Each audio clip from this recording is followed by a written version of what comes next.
MG news, জনগণের power house.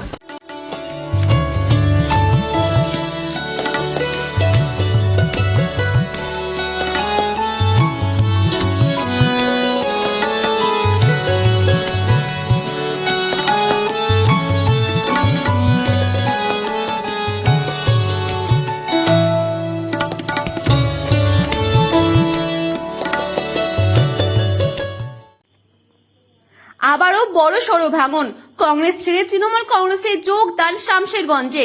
বৃহস্পতিবার সকালে শামশেরগঞ্জের বোদ্দাতনগর অঞ্চলের 134 নম্বর বুথের কংগ্রেস নেতা তথা পঞ্চায়েতের প্রতিদ্বন্দ্বী মুস্তাফিজুর রহমান সদর বলে তৃণমূল কংগ্রেসে যোগদান করেন। পুড়িমারিতে বিধায়কের নিজস্ব বাসভবনে তাদের হাতে দলীয় পতাকা তুলে দিয়ে তৃণমূলের স্বাগত জানান শামশেরগঞ্জের বিধায়ক আমিরুল ইসলাম। কিষাণ সেলের বোদ্দাতনগর অঞ্চল সভাপতি তথা 134 নম্বর বুথের মেম্বারের প্রতিনিধি রাবিকুল ইসলামের নেতৃত্বে এদিন তৃণমূলের পতাকা ধরে যোগদান করেন তারা।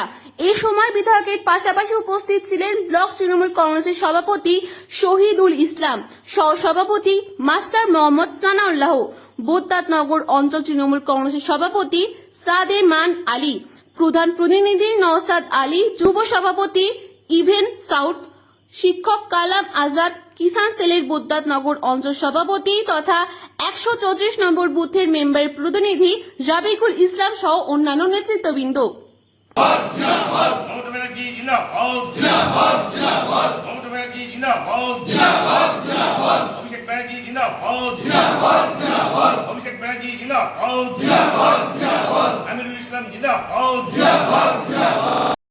আজকে আমাদের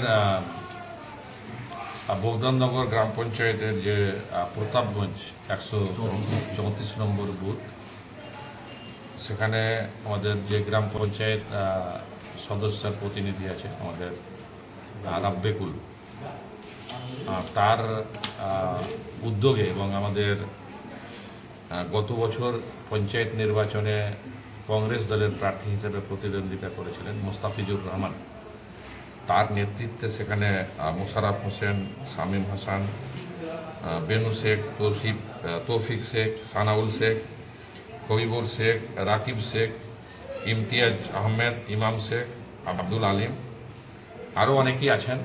মূলত এরা সক্রিয় কর্মী, এদের নেতৃত্বে আরও অনেক মানুষ আছে। তারা আজকে কংগ্রেস ছেড়ে তৃণমূল কংগ্রেসে যোগদান করল। আমাদের ব্লক সভাপতি আছে শহীদুল ইসলাম, অঞ্চল প্রেসিডেন্ট ডাক্তার সাদে মান আলী, আমাদের মাস্টার আবুল কালাম আছে, আমাদের যুব নেতা সাউদ আছে, আমাদের নওসাদ প্রধানের প্রতিনিধি তৃণমূল নেতা।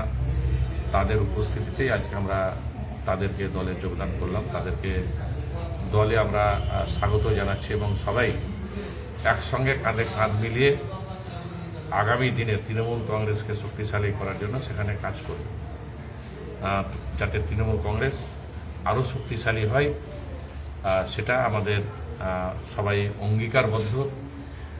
বর্তমানে তারা বুঝতে পারছে যে এই মাকু আর ফেকু, বিজেপি আর রাম বাম, এই যে এরা একটা বাংলায় যে ষড়যন্ত্র করছে, অশান্তি বাতাবরণ তৈরি করছে, সেখান থেকে বাংলাকে উদ্ধার করতে পারে বা রক্ষা করতে পারে একমাত্র মমতা বন্দ্যোপাধ্যায়।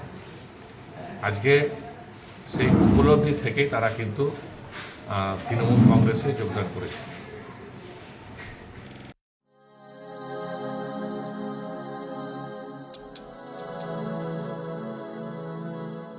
এলাকাতে আমি দেখেছি একটি দোকানে রাত্রিবেলা মেয়েরা মদ খেত, যার নাম হচ্ছে বিকাশের ঘর। আমি খবরটা পাওয়ার পর আমি দুদিন পর রাত্রিবেলায় গেছি যে কোন মেয়েরা হোটেলে মদ খেতে যায় বা দেখা যায়। আমি হোটেলওয়ালাকে বলে এসেছি এখন থেকে কোনো মহিলাই হোটেলে মদ খেতে যাওয়া যায়। এটাও তো আমাকে দেখতে হবে, তাহলে ওই মহিলারা যদি মদ খেতে যায়, যদি কোনো অঘটন ঘটে যায় তখন কি হয়, সেখানে আমাদের পাহারা দিতে হচ্ছে, এটাও তো করতে হচ্ছে। একটা ঘটনার কথা বলি, এই বৃষ্টির সময় কালকে রাত্রিবেলাতে একটি জায়গাতে দুটি ছেলে একটি মেয়ে, রাত তখন 2টো, সে দেখা যাচ্ছে দুজন ওখানে বলে বিয়ার খাচ্ছে। যথারীতি পুলিশকে জানা হলো, বাবা মাকে ফোন করা হলো যে রাত 2টোর সময় আপনার মেয়ে কোন রাত জাগো আন্দোলনে গেছে। পুলিশ এসে তুলে নিয়ে যান। এবার কি করবো বলুন? যে আমাদের ছেলেরা যদি না পাহারা দিত, তাহলে ওই মদ্য অবস্থায় মেয়েটা যদি কিছু হয়ে যেত, তাহলে তাই তখন তো আবার দায়িত্ব আমাদের করতো। লোকে আন্দোলনে মোমবাতি জ্বালান, মিছিল করুন, যাই করুন তাই করুন, কিন্তু অনেক জায়গায় যখন যায় তখন আপনি খোঁজ করবেন আপনার মেয়ে কোথায় গেল। শেষে কিছু হলে দায়িত্ব এসে আমাদের ঘাড়ে চাপছে। কোনো তো অসুবিধা হচ্ছে না কি? দেখতে পাচ্ছেন না আপনারা? কেউ তো আমরা দেখতে পাচ্ছি টিভিতে প্রতিবাদ জানিয়ে দিয়ে পরের দিনই বিদেশে বেড়াতে চলে গেল।